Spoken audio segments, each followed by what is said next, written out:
What is happening, YouTube? Jason with XT Gaming coming to you live with a special build today. I have the Corsair H75, the Kraken G10, and of course the incredibly hot Founders Edition GTX 1080. Just wanted to say I needed to do this. I'm pulling my hair out, attempting to cool this thing. It's constantly sitting at 82, 86. Every time I turn on my cam software, I get all kinds of notifications that the life of my GPU will be severely shortened if I do not address this cooling issue. I've tried custom fan profiles. I've tried everything. I can't overclock it because it's just getting nuclear hot. It's been that way since day one. So once I figured out that this kit would work with the 1080, of course it worked with previous generations of NVIDIA graphics cards, so I got onto NZXT's website and verified that it did work with 1080s, so I ran out and picked it up. Now I had intended on doing a EK water block, hard tubing, dual radiator, fancy loop, but man, once I added up the price of all that stuff, it was $400, $500, $600 to do it right. Did not have that money in the budget, so for the price of the EK water block, I picked up the NZXT G10. That was $29, and the Corsair H75 was, after the price match on Newegg, Micro Center gave it to me for $74 plus $10 mail-in rebate. So all total $113 for this. I will tell you, this is my first time ever going into a graphics card GPU. So needless to say, I was a little nervous. But after you buy yourself a precision screwdriver set, because you are going to need a really, really small Phillips head screwdriver. I got that inland screwdriver set for $19. All kinds of bits, anything you'd ever need. Fantastic purchase. You're going to start by removing like 25 screws, something like that. It's an insane amount of screws, little itty bitty ones. Use the towel there on the left just to keep screws from rolling all over the place. Worked very well. The back plate is pretty easy to get off. There's a couple thermal pads back there. I would advise keeping everything the way you found it in case you ever want to put it back together. There's a ton of screws on this thing. I was incredibly nervous. Of course, this is a after-tax $755 graphics card. Performed very well. Just couldn't control the heat. I was really getting sick of it. I noticed throttling issues. Just not ideal. Not sure where NVIDIA got off with their promotional package showing, this thing running at 60 degrees Celsius. Yeah, for web browsing, maybe. Any kind of gaming, it was hot and very hot in a hurry. Second side of the backplate came off just as easy as the other side. Then you're gonna have the standoffs, little standoff nuts. There's a bunch of those to take off. Pretty easy to see. They're all right there. So yeah, when I was watching all the coverage from the media that got invited to that NVIDIA launch and had a screenshot of it running at 60C and all this, I was like, yep, I'm gonna go get in line, buy that bad boy, bet. Well, from day one, I've changed cases, I've changed fans, I've done everything humanly possible to try to cool this thing. I even set the fan profile to 100% on the card itself. It made no difference. I just couldn't get it down. I'm 2 minutes into a game. It was what I consider hot. I'm sure that you guys will disagree, or people will tell me how wrong I am, but I just did not like it running at those temperatures. It was pretty annoying. So after many attempts of everything I could do, this is what I settled on for the time being, until of course I can afford to do a custom loop. I wasn't able to overclock this thing at all, just because I was afraid I was going to fry it, just because it was so freaking hot. So after you get all the standoffs out, then there will be 2 screws over by the display port and HDMI ports. Don't take them all off. You don't have to. There's 2. Once you find the correct bit size. This is actually incredibly easy. And like I said, first time I was pretty afraid, but in the interest of getting content out, useful content, I went ahead and decided to give it a shot. 2 screws right there.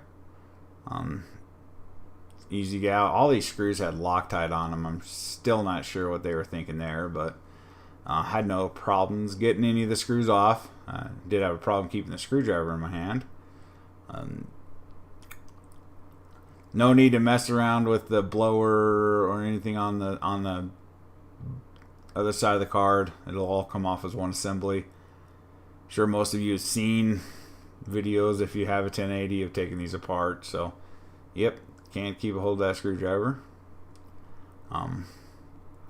But like I said, it's pretty simple.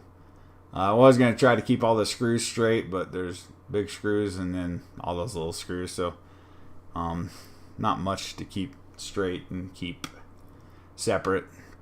So once you get those 2 out by the display port, lightly try to separate it. I found once you grab the support bracket over there on the left, you can kind of pull on that a little bit and it'll help separate it, as I do here in a second.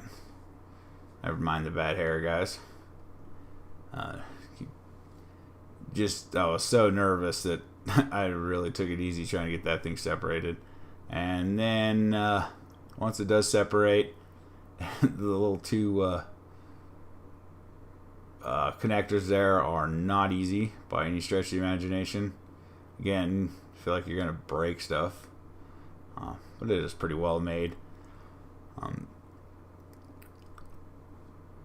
I found the white one was easier to get off first, and then you can kind of separate it. So I flip it over, being careful not to scratch anything important.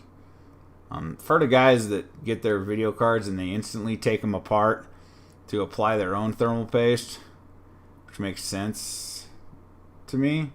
I can't imagine that they use the best stuff in mass production like this, so you could also follow these steps to apply new thermal paste a little better. It seemed like they put a lot on this one. As you can see, the gobs on the side, I had to clean a bunch off the sides of it, and it got down a little further than I would have liked. I took the stuck on thermal pads off and placed them back onto the stock cooler in case I ever want to reapply this thing. And then set that thing out of the way. You're done with that thing. I went ahead and cut the part out of mounting the fan onto the cooler, or onto the bracket. I'm sure you all know how to mount a fan. Just make sure that it's going to be blowing down onto the VRM. That's pretty important. They supply these 2 foam standoffs, I guess you can call them, there to help with installation. Does help because there's not much holding that thing on. That backplate works on 27 graphics cards, I guess. For this one, they went into slot C, which is the furthest one out, same as the 980, 970, and all that. Any newer NVIDIA product uses C. And then you just line it up with the standoffs on there to help guide it into place. It's pretty simple, actually. And then get your cooler, line up the notches, and then just turn it till it locks into place. They use 4 thumb screws to hold this thing into place. It's just like any AIO cooler, I guess, that you're going to put on a CPU. I wouldn't go crazy tightening these things down. Tried to tighten them in sort of a star pattern to apply the torque evenly as I could until I felt it was snug enough. Definitely don't want to go too hard. I'm sure you can damage. The lines for the water cooler are a little difficult to get into place, and I had to completely redo it after this because I plan on putting it in the front of my case, the radiator, but in this full tower case I have, I was unable to stretch it that far, so I went ahead and put it up on the exhaust fan. Works awesome.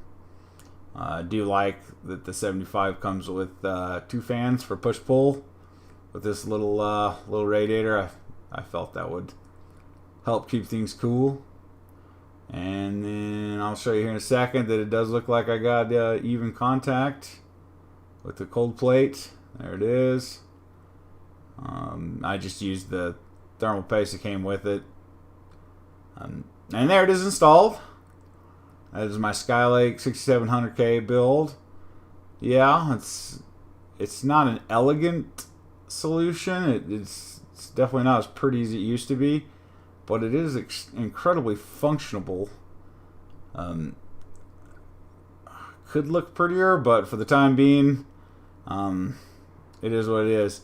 So I went ahead and loaded up little Black Ops.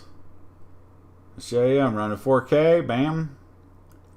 60 frames up top. I don't know if you can see the information on the top left, but this thing never got above 46. Running 4K, everything maxed out. It was awesome.